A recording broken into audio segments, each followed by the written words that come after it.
Well, hello everyone. Welcome to another video on the History Bible podcast. Today I'm joined by Professor Ian Mills, and today we're discussing his new book titled The Hypothesis of the Gospels: Narrative Traditions in Hellenistic Reading Culture. The link to purchase the book will be in the description below, and it will also be in the pinned comment just below the description. So go down there and click on that link if you want to purchase the book. And with that being said, Ian, thank you for joining me today. Thanks so much for having me. I'm glad you've got a copy to hold up. I still haven't gotten my own author's copy yet. I had to go borrow one from my local library, from my college library, just to see what it looks like in person. But I appreciate you having me on. Thanks. And to start us off, what do you mean by hypothesis of the Gospels?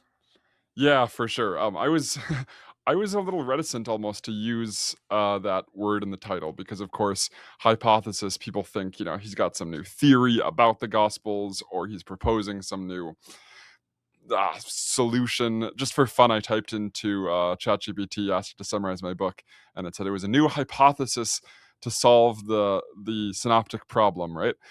Which is, of course, the sort of default assumption you might have with people using the word hypothesis to talk about the Gospels. But that's not at all what I mean. The word hypothesis had many different uses in antiquity. In fact, I look at a couple sources in my first chapter that say as much. That say there's lots of different ways people use this word. Quite literally, it means a thing put underneath something else. It means something like substrate, the sort of underlying thing. That's literally what the word means. But it developed by the time of the first century BCE, and then definitely in the first century CE, and the time of the Gospels, when the Gospels were being written and being read. It had developed into a term of art, into a almost technical word within literary criticism, um, and it meant something like the basic story, a notional substrate of content that unified a literary tradition is most often the context where it comes up. It can be applied to terms that don't to works that only have one version, but you see it most often appealed to, and um, it's rhetorically useful and analytically useful in contexts where there are multiple books on the same subject, often narrative works. Um, and hypothesis then refers to this sort of notional substrate, this this it's like an essence, right? It's like an essence of a story. But we see in the scholia and in historians and in literary critics, I survey in my first chapter, we see that the term took on a specificity, took on a content beyond just the word subject or just beyond the word content. It seemed to have a particular shape that specifically picked out key events, key characters, and key settings in a literary or narrative tradition. So, for instance, you'll see authors or readers or commentators talk about the hypothesis of the story of Electra, requiring two or three characters, where different retellings of her story would feature additional characters, would feature more or less characters, or feature an extra sister, or would feature additional characters or other events.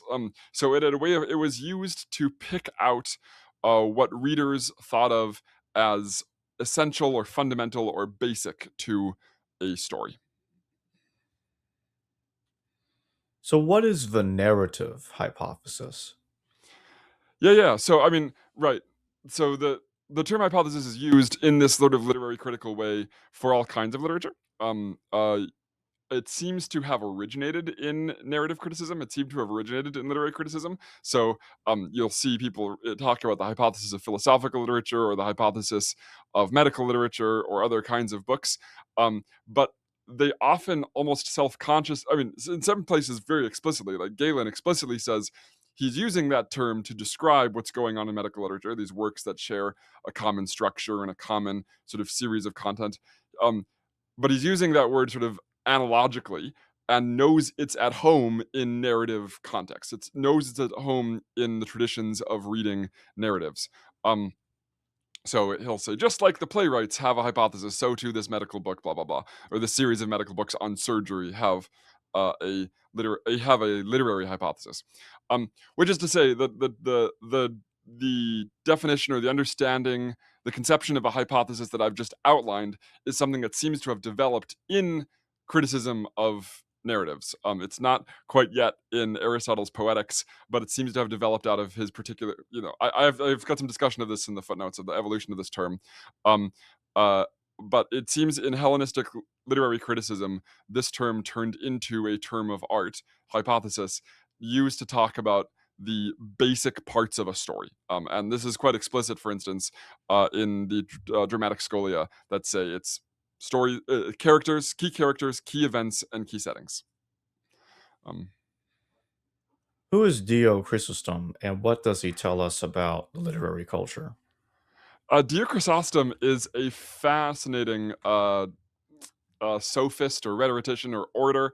I had to just quick look up his birth and death dates, but he's born in 40 AD and dies in 120 AD. So he is exactly contemporary with the authors of the Gospels, right? And we have all these speeches from him, the orations, and where he's really useful for my argument, though he shows up a couple times, but where he's really useful for my argument is he tells us in, I think it's oration 52, he tells us one day he woke up sick and decided to uh, read, probably to make himself feel better, the story of Philoctetes, who was a Greek hero stranded as the Greeks are sailing to fight the Trojan War. Dio is, or sorry, not Dio.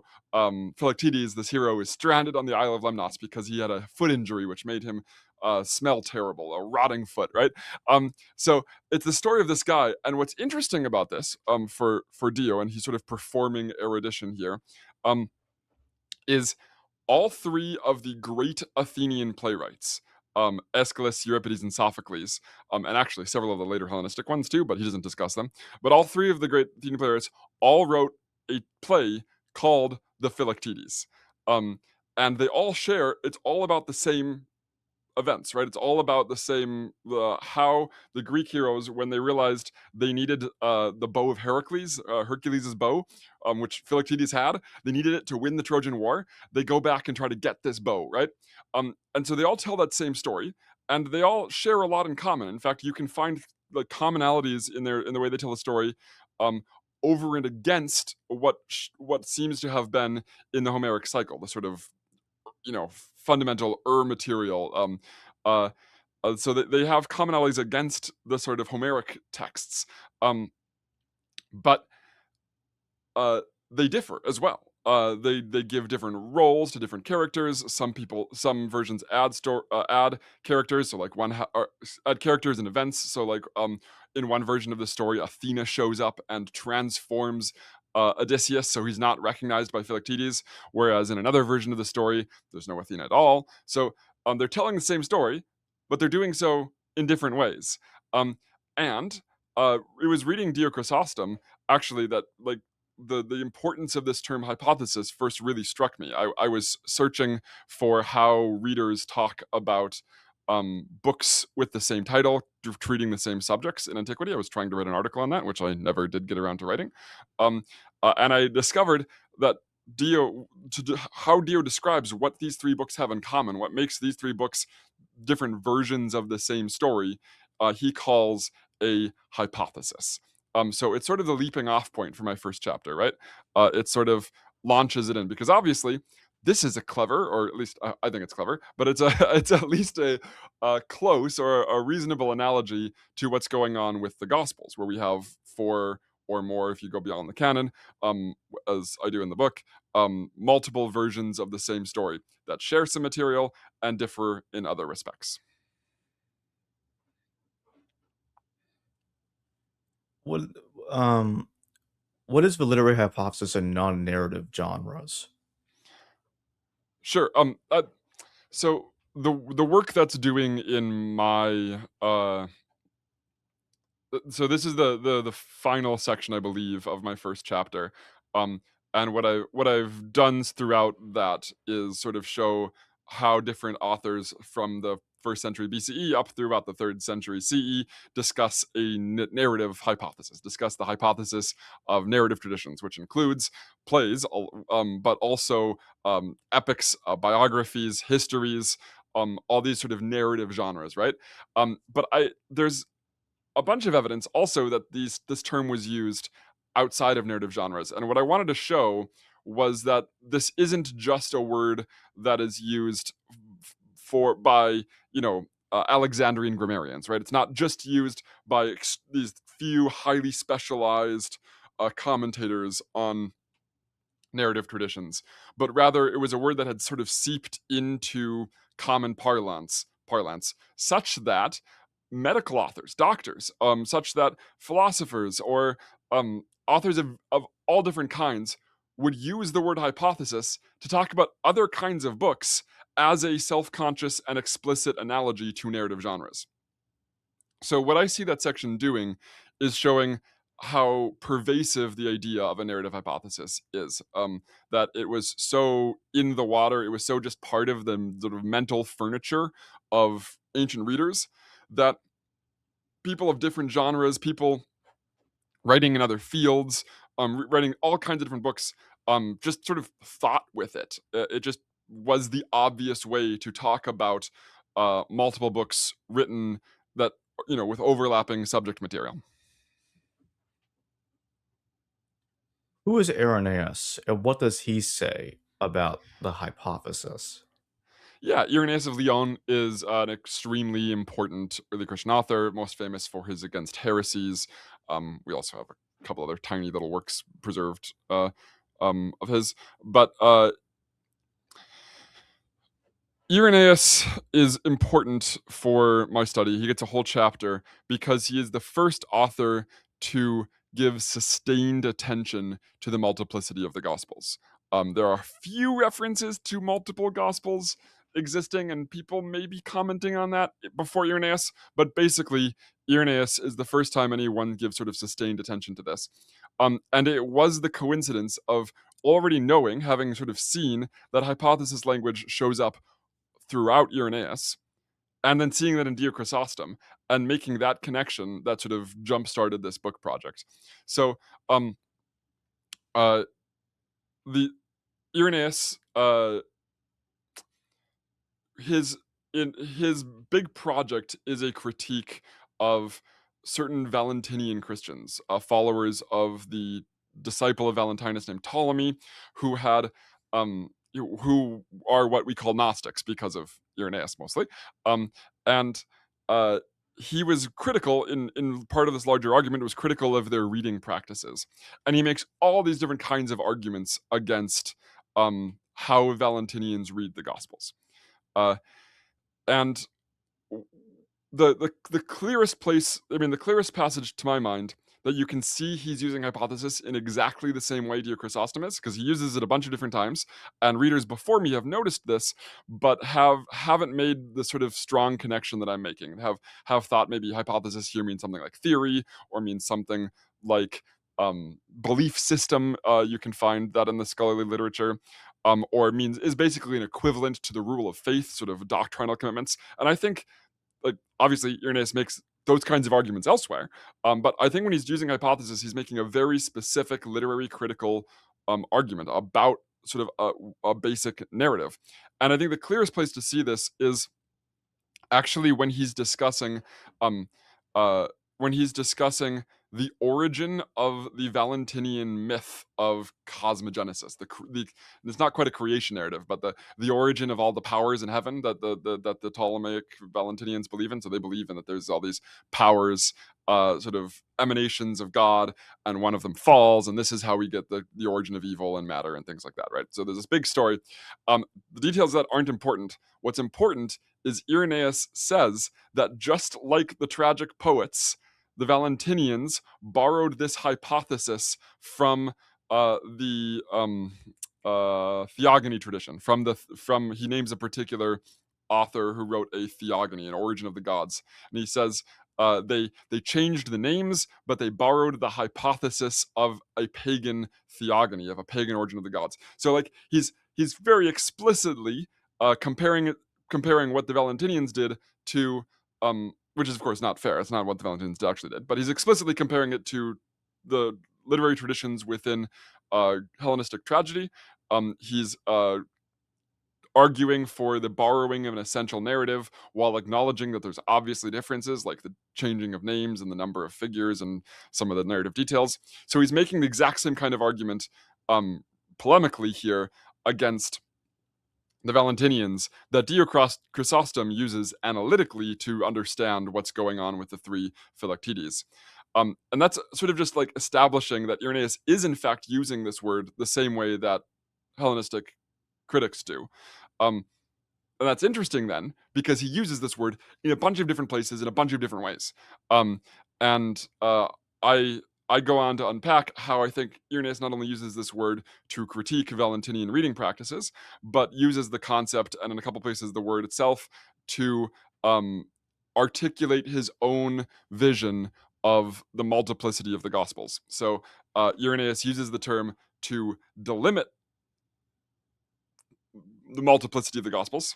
So there should only be only these four are worthy of reading. Only these four preserve the hypothesis is sort of the rhetoric of his argument, but also to legitimize that very plurality. That yeah, he knows they differ. There are differences, but they share the same hypothesis. They're all passing on the same hypothesis, and so you can't just pick one gospel. He says you need all four.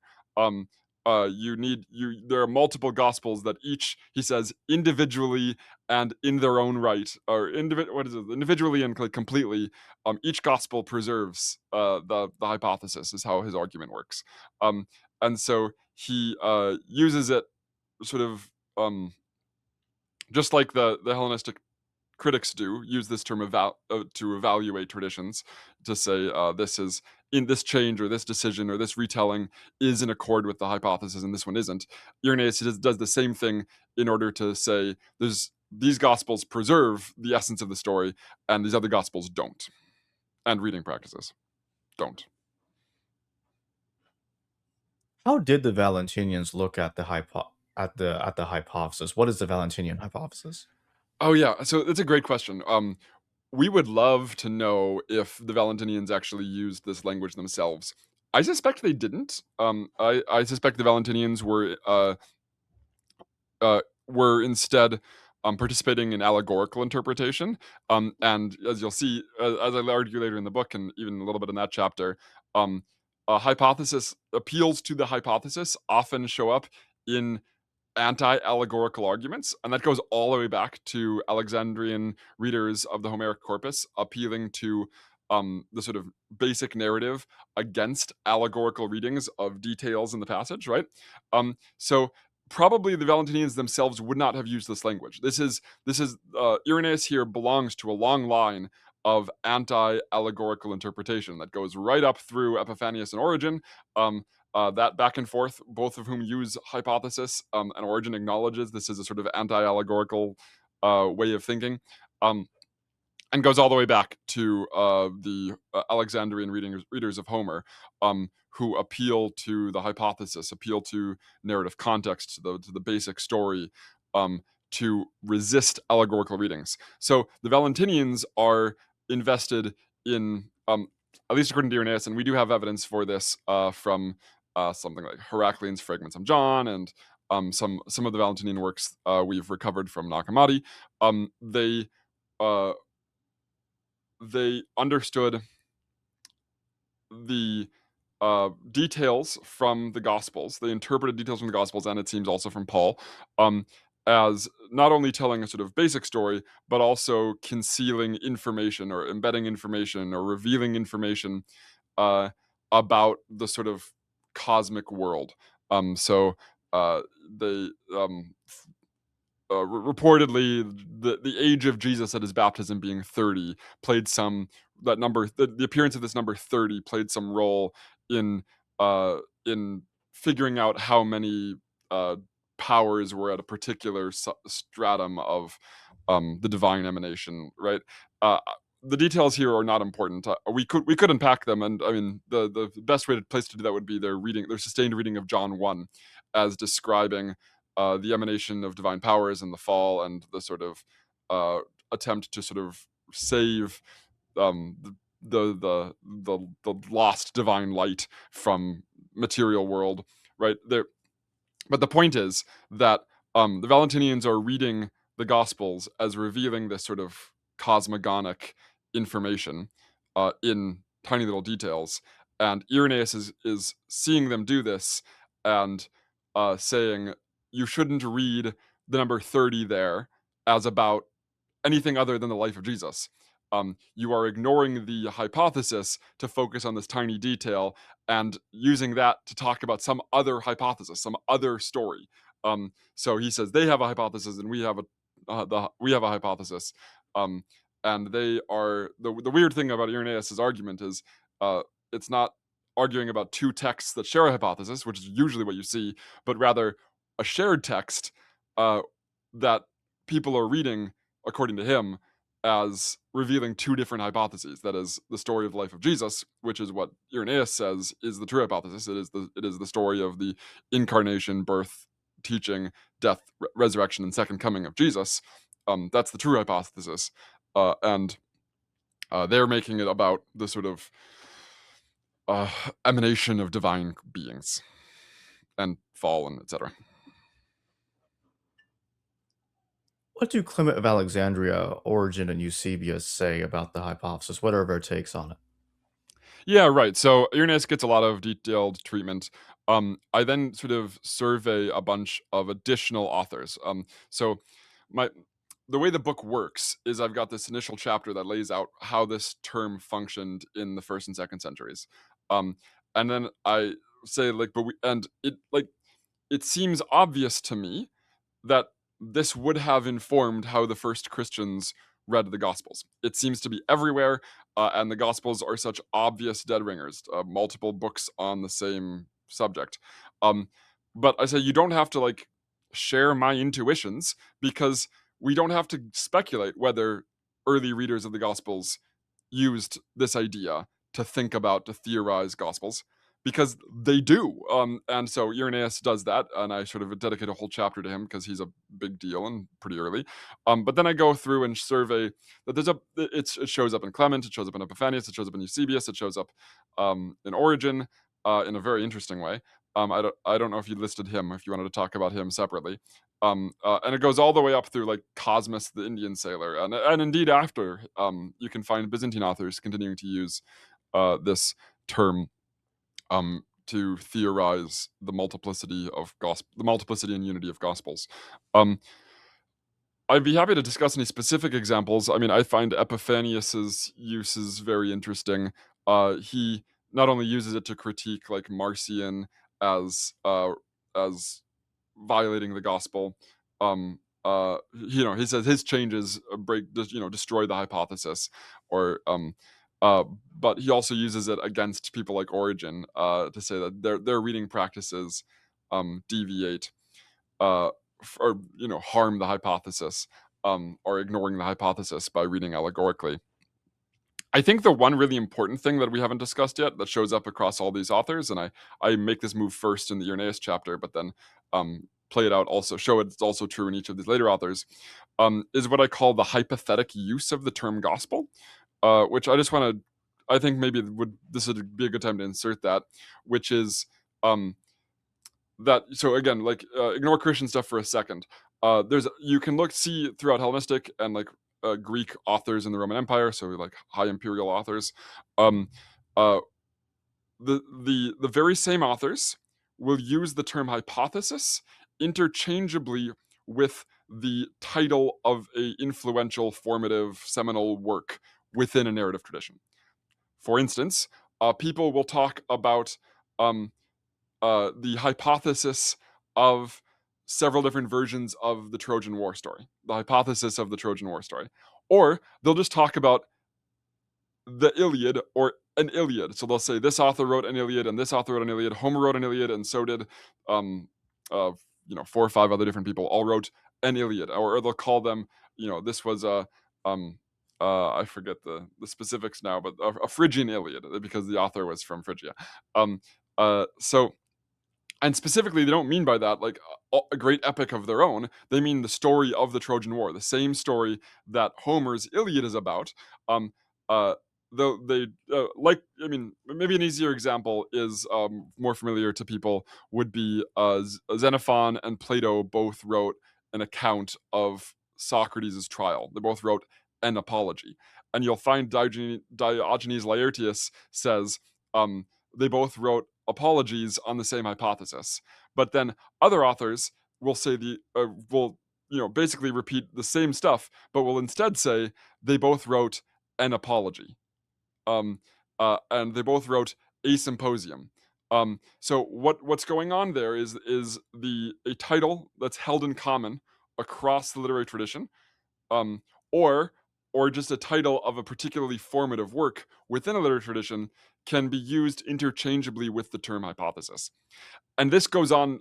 It happens very explicitly in Irenaeus, where he actually he juxtaposes the word gospel with the word hypothesis. And I owe this insight partially to, I mean, in large part to the work of Annette Yoshiko Reed, who wrote a piece on Irenaeus' use of the term gospel and points out that Irenaeus will use the term gospel to refer to preaching, the message, right, the good news of Jesus Christ, and uses the term explicitly to talk about books. This is the gospel according to Mark, gospel according to Matthew, but has this other use where he uses the term gospel in the singular to refer to the literary tradition as a whole. And that's exactly what you find in Hellenistic contemporary literature. Um, uh, uh, the use interchangeably using a title of a particular important work with hypothesis. And that's important for the question you asked, because not only do each of these authors use the term hypothesis explicitly to theorize gospel pluriformity, to limit or legitimate, or just sometimes just describe the multiplicity of gospels, but they also seem to use the word gospel in a hypothetic way. That is, um, as a way of referring to the hypothesis, as a way of referring to the whole narrative tradition. And so I show both things happen in both places. If you had an author who just used the word gospel, in the singular, like that's traditionally been read in a as referring to just thinking of all the gospels as one book, say some recent scholars, or referring just to the sort of message.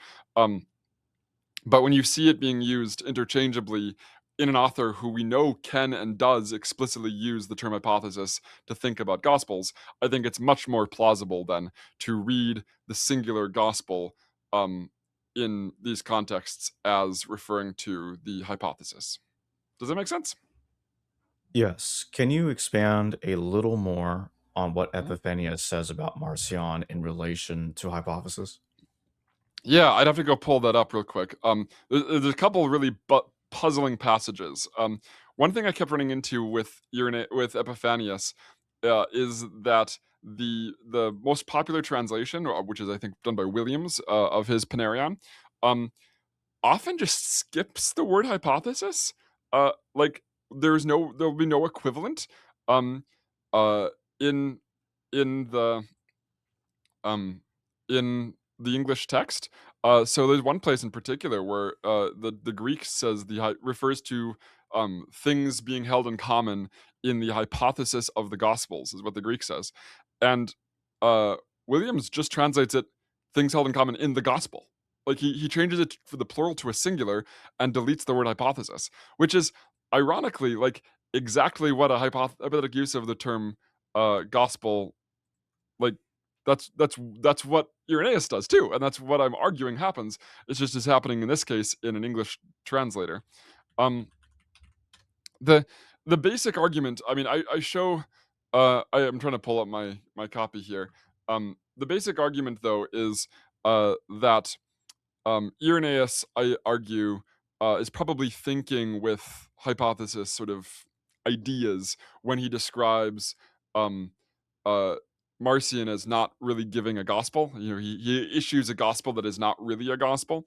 And then Epiphanius makes that explicit in a couple places that he's actually quoting Irenaeus. We can tell he's got Irenaeus in front of him. Um, but he makes he uses the word hypothesis explicitly to describe Marcion's failure to uh, preserve the full story as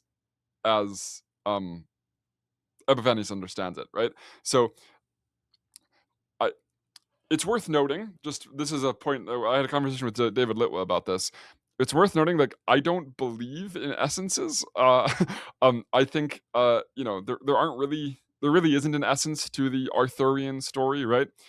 And yet we all use essentializing language when we communicate. I mean, if you and I had an argument about different adaptations and which one we like better, I could say something like, yeah, but that just like, breaks the essence of the story, Jacob. And you could come back with me and saying like, yeah, but you don't believe in essences, Ian. And you're right, but still, you know what I'm saying, right? It violates something crucial. And my point here is that what counts as part of the hypothesis, I mean, hypotheses don't exist objectively. They're not embedded in the work or something like that. They don't exist in the mind of God. Um, uh, Hypothesis is just a way of naming the contested territory. And so, of course, uh, Irenaeus and Epiphanius are going to say that Marcion's gospel breaks the hypothesis, damages the hypothesis, that Marcion creates his own hypothesis rather than passing along the hypothesis of the gospels. Um, I think another reader, I can imagine Celsus coming along and seeing that and saying, I don't see it. Looks pretty similar to me. And indeed, it's plausible that maybe Celsus did think something like that. Um, uh, that is a famous pagan reader from the 2nd century. Which is to say, I'm not making any claim. The book is not functioning to make some claim about what actually is essential about the Gospels. What I'm trying to do is bring attention to this sort of term that's operative in the sort of polemics and the arguments we see going on in the early church, and seems to have been part of the furniture, the mental furniture, the sort of I call it a the basic model, right? The standard model for thinking about books. Um, this word hypothesis was part of that. Um, and so it's not surprising to see that Epiphanius will deny that Marcion has preserved the hypothesis, because he believes the changes Marcion made to the gospel uh, violate something that's basic and fundamental, according to Epiphanius, about gospel literature, about the truth, the true story, which of Jesus Christ as Epiphanius understands it. Does that make sense? Yeah, yes, it does. But what about reading the Gospels before Irenaeus, involving figures like Papias and others of his ilk? Yeah. So I want to defend against an idea that. So what I'm doing, right? I'm taking a vocabulary from Hellenistic literary criticism, from Hellenistic reading culture, um, people reading Greek in the Roman Empire, and using it to say this is really plausibly how early Christian readers understood what the Gospels were, what the Gospels were, and quite plausibly also what authors of Gospels thought they were doing, was writing a new book on an established hypothesis. And that means I'm taking it. I to give me that, you need to first find it plausible that Gospels exist, were read, were received, and were produced in a context um, of in the context of Hellenistic books, in a Hellenistic book culture, right? As Greek books participating in Greek literary genres. Um, and there's a whole history of scholarship that is still defended by some today, that says the Gospels sort of became books, or started to be thought of as books at the end of the 2nd century. That it isn't until people like Irenaeus, though maybe not Irenaeus himself, sort of canonical thinkers, that these become distinct literary works. They become discrete, individuated or individuatable books with authors, right? You can still find people who sort of say, Gospels aren't really thought of as authored, having authors, until Irenaeus of Lyon. And that's wrong. and I want to argue that that's wrong in order to make it plausible uh, to to in order to make it plausible that the first readers of the Gospels and even the Gospel authors themselves thought of Gospel literature, use the term hypothesis to understand Gospel literature. So that's the project I'm doing. Um, and in service of this, I survey Papias, Justin Martyr, Serapion, who may be the most interesting one to talk about of those three, if you wanted me to drill in on one. But also the Epistola Apostolorum, the Proto-Evangelium of James, the Gospel of Peter, the Gospel of Thomas, which are even earlier texts that are extremely revealing. I mean, the Epistola Apostolorum, just to pick one at random here, describes gospels as books that are written by apostles, that are published through social networks, that shouldn't be changed. And this is a text that seems to date from the very beginning, maybe it's the first couple decades of the 2nd century. So it predicts the end of the world. Let's see, what is it? It predicts the end of the world, like, I forget exactly. It's like about the year 130. So it has Jesus predicted the world is going to come to an end at about the year 130. And presumably then the author is writing before his prophecy has been falsified. Um, uh, which means we can date this thing probably to the 120s at the latest. And yet it has this sort of fully fledged, this very literary understanding of what Gospels are. Should I do Serapion? Because you asked about those three. I mean, I think he'd be an interesting one to talk about. Sure. Serapion is a text that's preserved for us. Serapion of Antioch's letter to the Christians in Rosas is preserved for us by Eusebius. And Serapion goes to Rosas. People say, hey, we're reading the Gospel of Peter here, and some people don't think we should. Do you like the Gospel of Peter? Serapion says he reads it briefly. I don't remember the exact vocabulary. Is something like he gives a cursory look to it, and says, it seems good to me. It seems to accord with the true account of the Savior. He then gets home and discovers that the wrong kinds of Christians he calls Docetists, are using this text, writes back to them and says, don't use it, though it is true that most of this seems to accord with the right teaching of the Savior, the true account of the Savior, the true logos of Jesus. You shouldn't read this thing because it can be misused. So that's the content of the thing. And what I point out is that this true logos, this is serving the same function that hypothesis serves in the scholia. It is this sort of notional substrate of a true account, of a basic account of Jesus that, like, I show what is actually in the Gospel of Peter so far as we can probably reconstruct it, and it differs from the synoptics and differs from John, just as we would expect it to, just as the synoptics differ from each other and John differs from them. And so the argument I make there is that Serapion, though he does not use the word hypothesis explicitly, uses this phrase, the account, the true account, in a hypothetic way, right? He is thinking with the same structure. He's thinking with the same. You could substitute the word hypothesis for true account, and it would mean the exact same thing.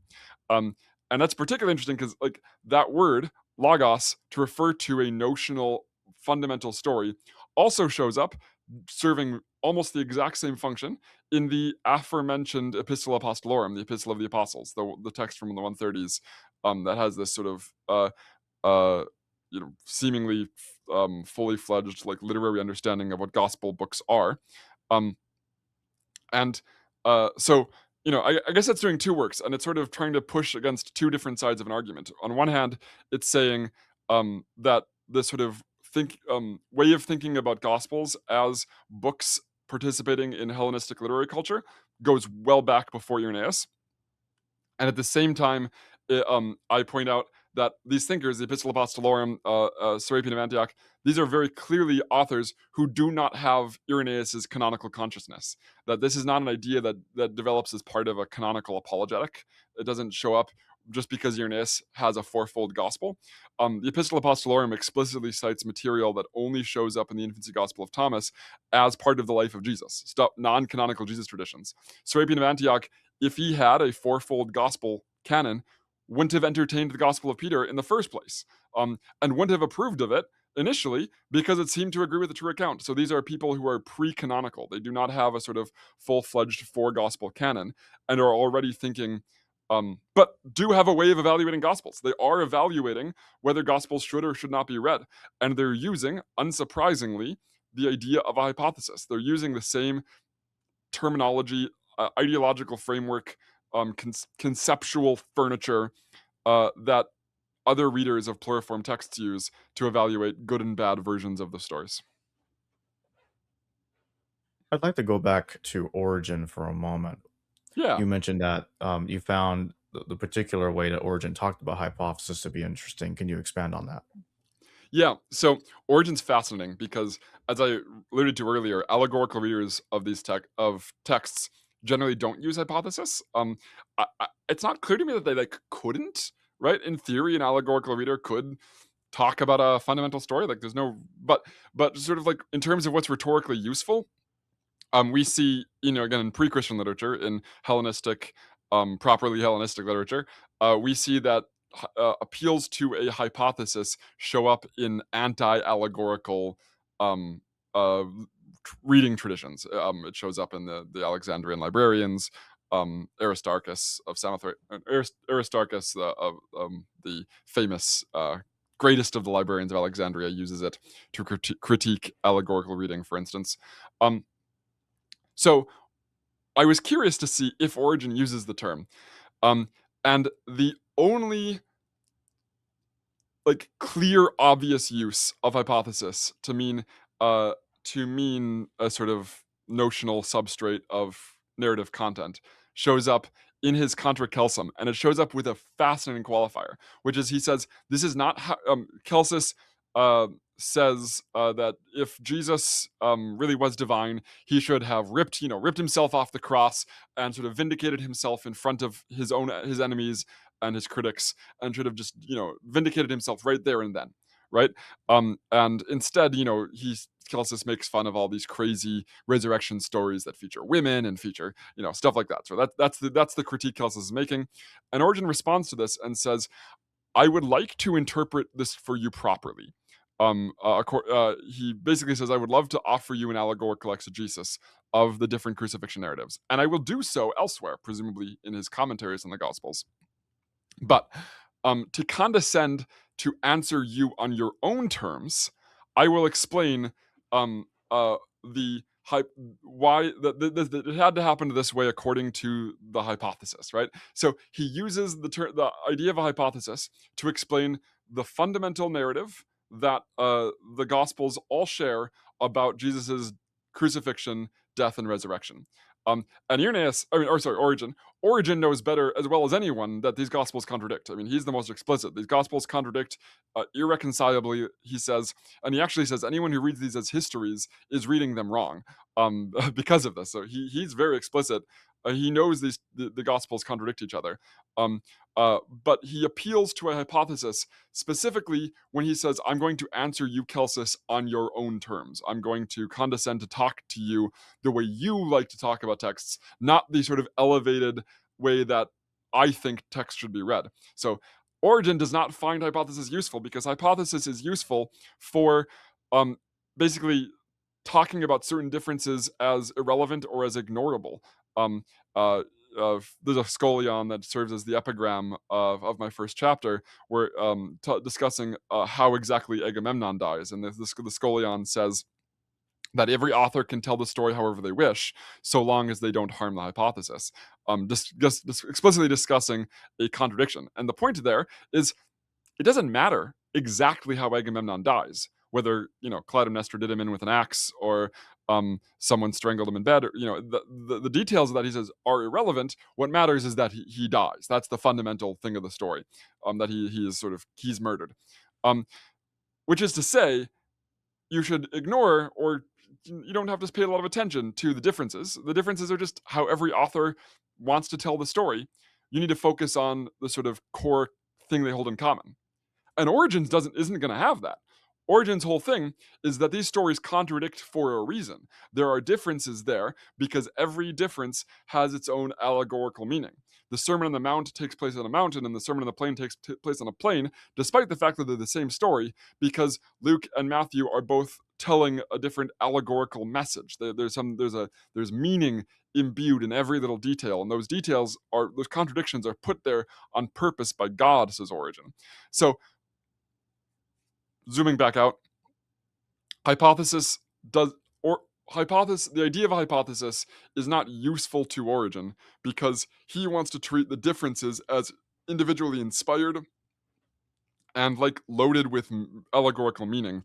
But he uses the term in one place for sure, and there might be another place, but one place for sure that I bring attention to in the book, and signals that when he's going to do this, he's going to discuss these books as if they were just normal books, as if they were ordinary works of literature that Celsus is reading.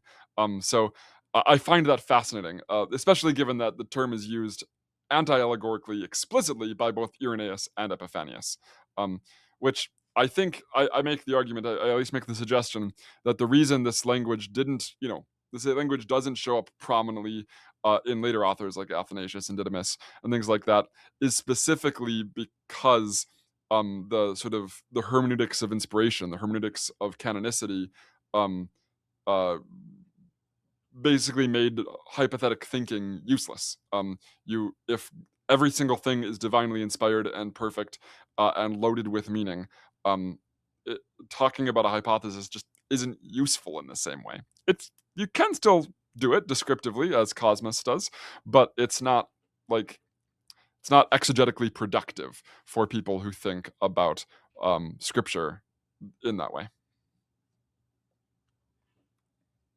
What are the Gospels according to the Gospels? What do you mean by that? And how did the earliest Christians view them? Yeah, so that's part two of that same argument of arguing that we should think that it is plausible to think of the Gospels as works composed as Hellenistic. I mean, this is terminologically problematic. How do you describe Greek readers and writers during the High Imperial period? Because Hellenistic usually means before that, but Greek authors of the Roman Empire, the Gospels are written within that literary world, that world of conventions.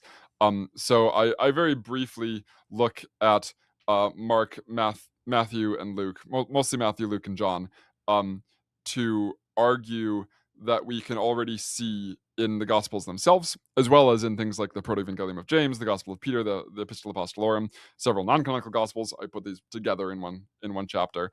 We can already see that though none of the Gospels individually, though none of these works individually sort of articulate the sort of full-fledged, discrete authored books participating in specific Hellenistic genre categories, existing as multiple instantiations of a common hypothesis. Like, obviously, like John doesn't say that suddenly in chapter 21, doesn't give us all of that.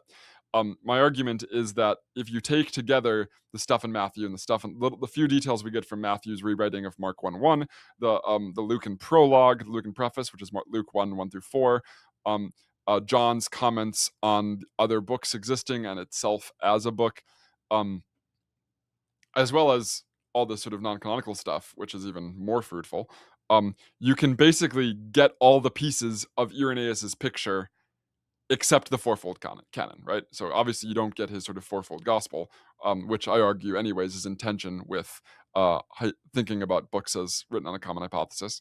But basically the raw materials for thinking about gospels in this way are already present in the gospels. That's the argument.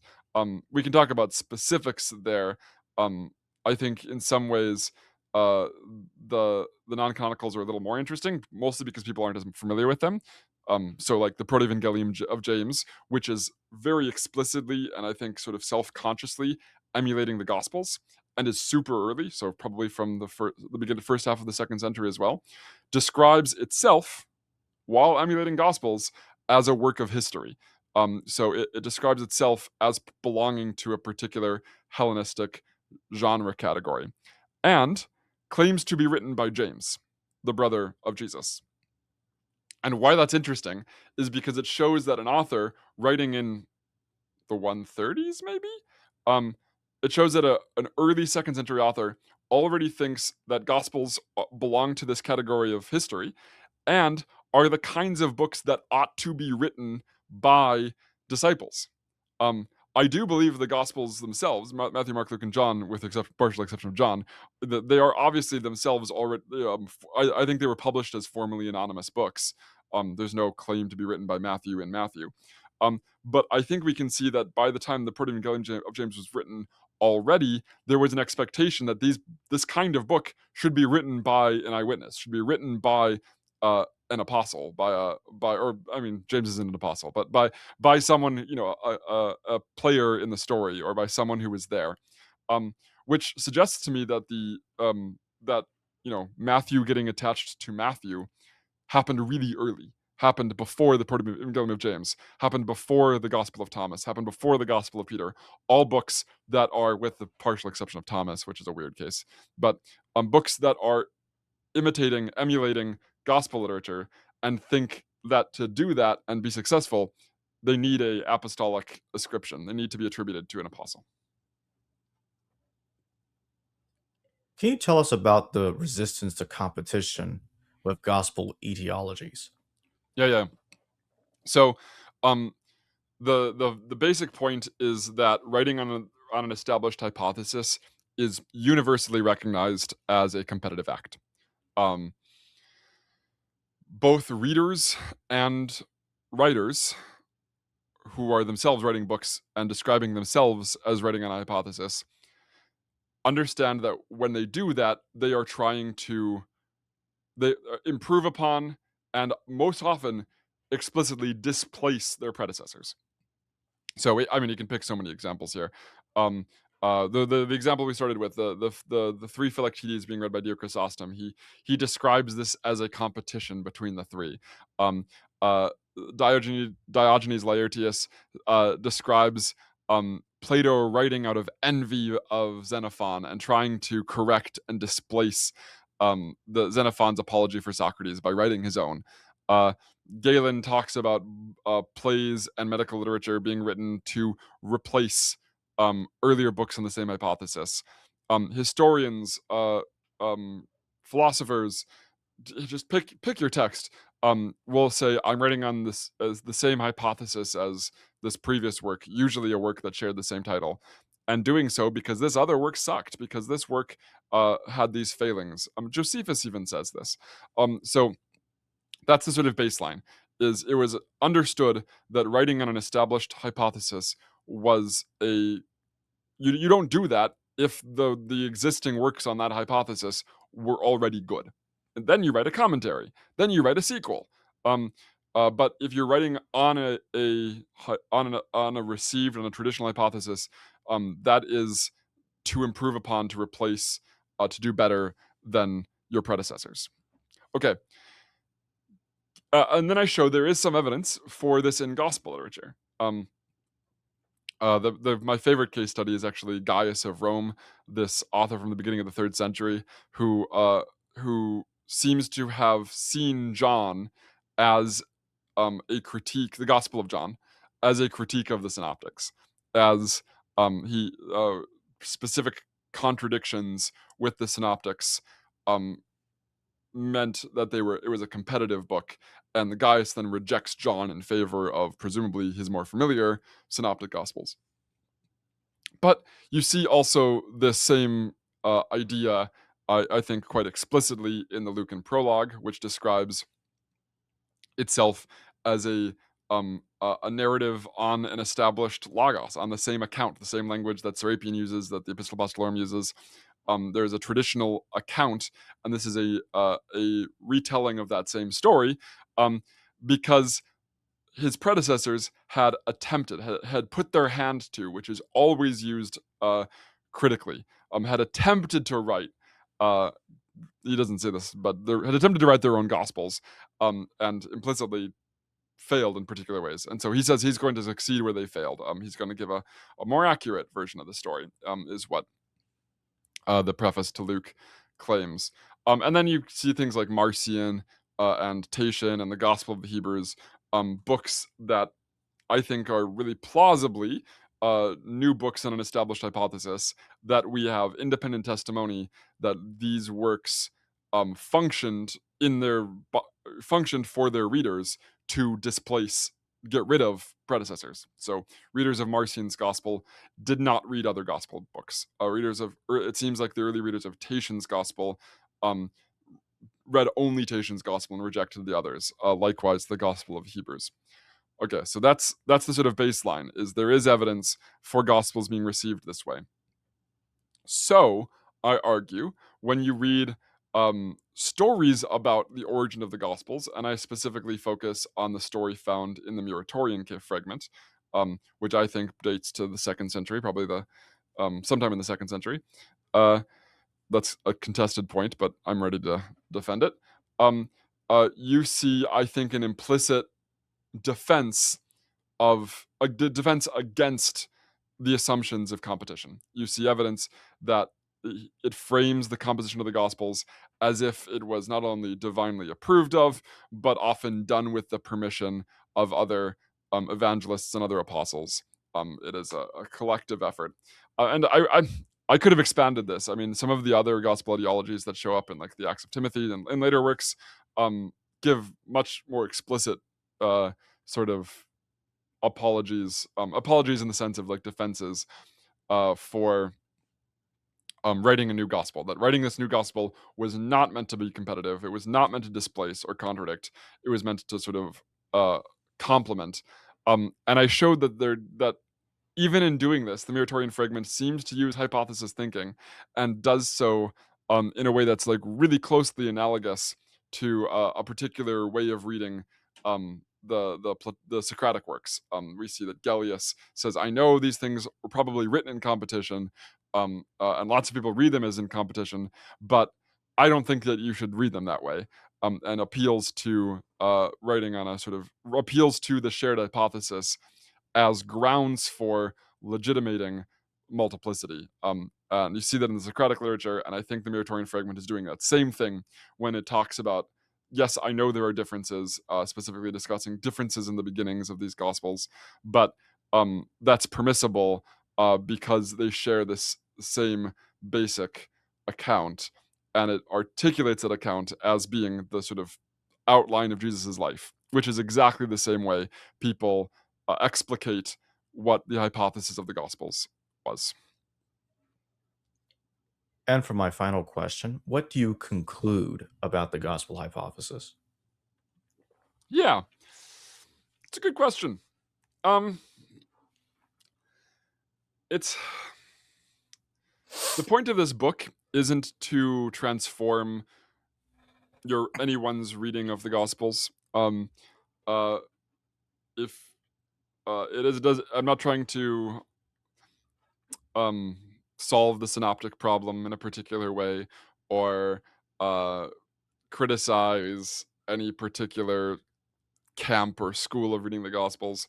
What I'm trying to do is draw attention to what I think is in New Testament studies has been almost completely overlooked category or idea or concept that I think would have and did inform the reading of these texts, and likely the composition of these texts. And so my hope is that when people talk about what the Gospels, the take the Gospel titles: the Gospel according to Matthew, the Gospel according to Mark, the Gospel according to Luke. What is that the Gospel that these are all different versions of? And my hope is is to answer that question in the categories that people in antiquity answered that question. To show that readers thought of these books as multiple versions of a common something, and that something wasn't a book, right? These are not multiple editions of the same book. These are not different manuscripts of a common work. These are different books written on an established hypothesis. And if you accept that, there's a whole like tradition of thinking about how that works. It's part of this wider standard model for variety and unity, for what it means to rewrite traditional material. And the first chapter sort of lays that out, how readers and writers thought about writing on an established narrative tradition. And so I guess that's my hope is for to provide historians, to provide readers of the New Testament with this sort of working analytic category that isn't being imposed by us, although that's fine to impose our own categories, but is actually the what I think the working category of the 1st and 2nd century was. How would people in antiquity have actually thought about how Matthew and Mark relate to each other? They would have thought of these as 2 books on a common hypothesis. And I in my introduction and my conclusion, I talk about specifically how this was useful for readers of different kinds of traditions for thinking about contradictions. And I think there may be a sort of a payoff there as well, that we can see there was a tradition of reading the Gospels in the early church that acknowledged the existence of these contradictions and insisted not on their harmonizability, their reconcilability, but rather insisted on the underlying hypothesis as unaffected by those differences. So if someone were to try to write a sort of theological, application of this idea, which I didn't set out to write and probably never will write, but it would be something like recovering this idea that you see explicitly spelled out in the Muratorian fragment, but in Serapion and in several other places of acknowledging contradictions and insisting not on their their reconcilability, but insisting on that they don't affect an underlying unity. Oh, and if I can say one more thing, I mean, the other big thing that actually is explicit throughout this book is that people sometimes jump between sort of laissez-faire, people are all using their own gospels, using whatever gospel they want, and then the canon is formed, right? And then there's a 4-fold canon, as if like you switch from one to the other, as if it's a binary between accepting all gospels and any gospels and canonicity. And I think what I show in this book is actually what language and what ideas people used to evaluate gospels as worthy of reading or not worthy of reading, without the idea of a canon, without Irenaeus's 4-fold, here are four gospels. And that is hypothetic thinking. That is thinking with a hypothesis. And I mean, Serapion is the clearest illustration of this. I mean, one of many, but he just says, the Gospel of Peter would be worthy of approval if all of it was according to the true account of the Savior, despite the fact that it differs from the other synoptics. It differs from the other Gospels. And that way of thinking shows that there was evaluation of Gospels as good and bad, as worthy of reading and not worthy of reading, before and without Irenaeus's conception and the sort of later conception of a New Testament canon. And before we close, I'd like to remind everybody that the link to purchase the Hypothesis of the Gospels will be in the description below and a pinned comment. And with that being said, Ian, thank you very much for joining me today. Hey, thanks for having me. Hello viewers, thanks for watching this video from the History Valley YouTube channel. Please don't forget to subscribe and hit the notification bell. And if any of you wish to further support this channel, please consider checking out this channel's Patreon page and becoming a patron, and or donate through PayPal or through Super Chat during your live stream. Thank you.